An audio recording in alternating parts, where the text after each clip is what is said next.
സാധാരണക്കാരായ ജനങ്ങളുടെ ആശ്രയമാണ് സപ്ലൈകോ. അവിടെ ഇതിനു മുൻപ് നമ്മൾ കേട്ടിരുന്ന പരാതി ഈ 13 സബ്സിഡി സാധനങ്ങൾ കടയിൽ പോയാൽ ഇതിൽ 13-ൽ 1-2 എണ്ണം കിട്ടിയാൽ ഭാഗ്യം എന്നുള്ളതായിരുന്നു. ഈ വില വർധനയോട് ജനങ്ങൾക്ക് എന്താണ് പറയാനുള്ളത്? അത് നമ്മൾ കേൾക്കാൻ പോവുകയാണ്. കൊച്ചിയിൽ നിന്ന് ആദിത്യൻ ഓമനക്കുട്ടൻ തയ്യാറാക്കിയ റിപ്പോർട്ടിലേക്ക്.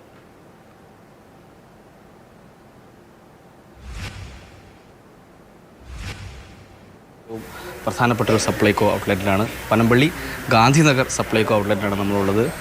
ഇവിടെ ഈ സാധനങ്ങളുടെ വിലക്കയറ്റത്തെ പറ്റിയൊക്കെ ആളുകൾ അറിഞ്ഞു വരുന്നതേ ഉള്ളൂ. ഒരുപാട് പേർ ഇത് അറിഞ്ഞിട്ടില്ല ഇപ്പോഴും. ഈ സാധനങ്ങൾ 13ഓളം ഇനങ്ങൾക്ക് വിലക്കയറ്റം ഉണ്ടാകുമ്പോൾ അത് ജനങ്ങളെ എങ്ങനെ ബാധിക്കുമെന്ന് നമുക്ക് നേരിട്ടറിയാം. ഇല്ല, ഒന്നുമില്ല. ഇവിടെ ആകെ ഇത്തിരി മുളക് കിട്ടി, വേറൊന്നുമില്ല. എന്തൊക്കെ അന്വേഷിച്ചാൽ വന്നേ? നമ്മൾ പഞ്ചസാര, മല്ലി അങ്ങനെയുള്ള കാര്യങ്ങളൊക്കെ അന്വേഷിച്ചാണ് വന്നത്. പക്ഷേ ഉള്ളതെല്ലാം നമ്മുടെ പബ്ലിക്ക് പുറത്ത് കിട്ടുന്ന അതേ സെയിം റേറ്റിൽ ഇവിടെ ഉണ്ട്.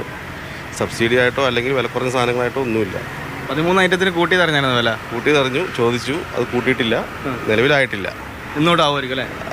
കൺഫേം അല്ല. അതായി കഴിഞ്ഞാൽ എങ്ങനെയായിരിക്കും? ഇതുപോലെ തന്നെ നമുക്ക് സെയിം റേറ്റ് പുറത്ത് കിട്ടുന്നുണ്ടല്ലോ, പിന്നെന്തിനു വേണം? വിലക്കയറ്റം വേറെ നിവൃത്തിയില്ലല്ലോ. സാധാരണക്കാരനാരും ഇങ്ങനെയൊക്കെ തന്നെയാണ്. വെറുതെ പെട്രോൾ കത്തിച്ചിട്ട് വന്ന 6 മാസമായി. അരിയില്ല, വരിയില്ല, ഒന്നുമില്ല. വേണ്ടാത്ത സാധനമൊക്കെ ഉണ്ട്. ഈ പൗഡറും ഇതൊക്കെ നിരത്തി വെച്ചേക്കും, ആർക്കും വേണ്ട.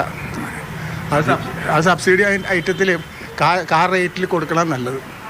13ഓളം ഇനങ്ങൾക്ക് വിലക്കയറ്റം വരാൻ വന്നു കഴിഞ്ഞു. നല്ല കാര്യം. അല്ലാണ്ട് ഇപ്പോൾ നമ്മളെന്താ പറയാൻ, വില കുറക്കാൻ പറ്റുമോ? ഞാൻ വിചാരിച്ചു കഴിഞ്ഞാൽ നടക്കൂല. അനുഭവിക്കാന്നാണോ? അത്രയുള്ള മണ്ണെടുത്ത് വെച്ച് കാണാം, അല്ലാണ്ട് എന്ത് ചെയ്യാനും. വലിയ നിരാശയിലാണ് ഉപഭോക്താക്കൾ. കൊച്ചിയിലെ തന്നെ ഏറ്റവും തിരക്കുള്ള, ഏറ്റവും കൂടുതൽ കളക്ഷനുള്ള ഒരു ഔട്ട്ലെറ്റാണ്. സാധനങ്ങളുടെ ലഭ്യതക്കുറവ് മൂലം ഉപഭോക്താക്കൾ ബുദ്ധിമുട്ടുന്നത്. ജനങ്ങൾക്ക് എന്താണ് പറയാനുള്ളത് നമ്മൾ കേട്ടു. ഇനി കോഴിക്കോടേക്കാണ്. KV രാഹുൽ ഉണ്ട്. രാഹുൽ തയ്യാറാക്കിയ റിപ്പോർട്ട് കാണാം. ടൗണിൽ മാവൂർ റോഡിലുള്ള സപ്ലൈകോ ഔട്ട്ലെറ്റിലാണ്. ഈ ഒഴിഞ്ഞ റാക്കുകളിലേക്ക് പോയി കഴിഞ്ഞാൽ കാര്യങ്ങൾ വ്യക്തമാകും. ഇതിനപ്പുറം ഒന്നും തന്നെ പറയേണ്ടതില്ല എന്നതാണ്. അതായത് 13 സാധനങ്ങൾ സബ്സിഡിയിൽ ഉൾപ്പെട്ടിട്ടുണ്ടെങ്കിലും അതിൽ ഒരു ഉൽപ്പന്നം മാത്രമേ ആകെ ഇവിടെ സ്റ്റോക്കുള്ളൂ എന്നതാണ്. വെളിച്ചെണ്ണയാണ് ആകെ ഉള്ളത്, ബാക്കി 12 സാധനങ്ങളും സ്റ്റോക്കില്ല.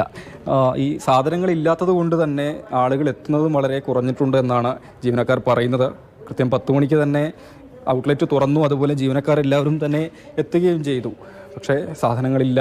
അതിനിപ്പോൾ ഇപ്പോൾ സബ്സിഡി വെട്ടിക്കുറക്കുകയൂടെ ചെയ്യുകയാണ്. ആളുകൾ എത്തുന്നത് വളരെ കുറവായിട്ടുണ്ട് എന്നതാണ് വസ്തുത. നേരത്തെ പലതവണ ഈ ഔട്ട്ലെറ്റിൽ നിന്ന് നമ്മൾ വാർത്തകൾ റിപ്പോർട്ട് ചെയ്തിട്ടുള്ളതാണ്. അപ്പോൾ 2, 3, 4 സാധനങ്ങളൊക്കെ ഉണ്ടായിരുന്നു. ഇപ്പോൾ അതിൽ നിന്നും മോശം അവസ്ഥയിലേക്ക് എത്തിയിരിക്കുന്നു എന്നതാണ്. ആകെ ഞാനീ പറഞ്ഞതുപോലെ ഒരു ഉൽപ്പന്നം മാത്രമാണ് സബ്സിഡി ഇനത്തിൽപ്പെട്ടത് സ്റ്റോക്കുള്ളത്. സബ്സിഡിയിൽ പെടാത്ത ബാക്കി സാധനങ്ങളൊക്കെ ഇവിടെ ഉണ്ട് താനും.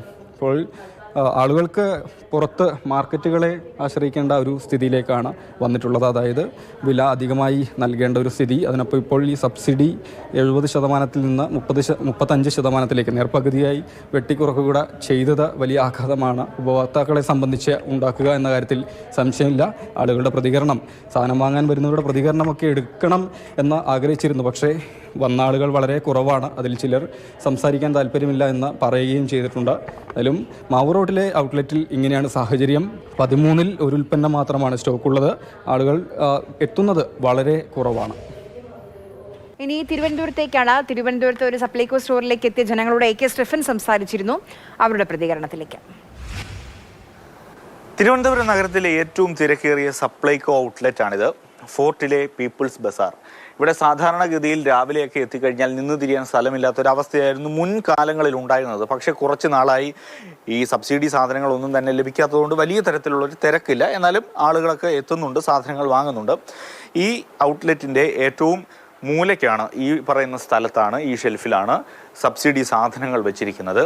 ഇവിടെ നമുക്ക് ദൃശ്യങ്ങൾ കാണാം. കുറച്ച് സാധനങ്ങളൊക്കെ ഉണ്ട്. ഏതൊക്കെ ഉണ്ട് എന്ന് പറയുന്നതാണ് എളുപ്പം, ഏതൊക്കെ ഇല്ല എന്നതിനെ അപേക്ഷിച്ച്. കാരണം 13 സബ്സിഡി സാധനങ്ങളിൽ ആകെപ്പാടെ ഇവിടെ ഉള്ളത് ചെറുപയർ മാത്രമാണ്. മറ്റൊരു സാധനങ്ങളുമില്ല. മുളകൊക്കെ ഉണ്ടെങ്കിൽ പോലും അതൊക്കെ സബ്സിഡി ഇല്ലാത്ത സാധനമാണ്. 127 രൂപ മുളകിന് നൽകണം, സബ്സിഡി ഇല്ല. അങ്ങനെ സബ്സിഡി ഉള്ളത് ചെറുപയറിന് മാത്രം. എണ്ണ ഇല്ല, അതോടൊപ്പം വൻപയറില്ല, വൻകടലയില്ല, അങ്ങനെ സബ്സിഡി സാധനങ്ങൾ മറ്റു ഒന്നും തന്നെ ഇല്ലാത്തൊരവസ്ഥ. ആളുകളൊക്കെ തന്നെ ഇങ്ങോട്ടേക്ക് എത്തി തുടങ്ങുന്നതേ ഉള്ളൂ. ഏതായാലും ഈ വില വർധനവ് ജനങ്ങളെ കൂടുതൽ ബാധിക്കില്ല എന്നൊക്കെ മന്ത്രി പറയുമ്പോഴും ജനങ്ങൾക്ക് കൃത്യമായി ഇത്തരത്തിൽ ഈ വില കൂടുന്നത് ബാധിക്കുമെന്ന് തന്നെയാണ് നമുക്ക് പറയാൻ കഴിയുക. കാരണം സപ്ലൈകോയിലേക്ക് ജനങ്ങളെ ആകർഷിച്ചിരുന്ന ഏറ്റവും പ്രധാനപ്പെട്ട കാര്യം ഇവിടുത്തെ വില കുറവായിരുന്നു. പക്ഷേ ഈ 13 ഇനം സാധനങ്ങൾക്ക് കൂടി ഇനി വില കൂടുന്നതോടുകൂടി ആളുകൾ ഇങ്ങോട്ടേക്ക് എത്താൻ മടിക്കുമെന്നതിൽ സംശയമില്ല. കാരണം പലപ്പോഴും ഇവിടെ എത്തിക്കഴിഞ്ഞാൽ ആവശ്യമുള്ള സാധനങ്ങൾ എടുത്തു പോകാൻ കഴിയാത്ത സ്ഥിതിയാണ് പലപ്പോഴും ഉള്ളത്.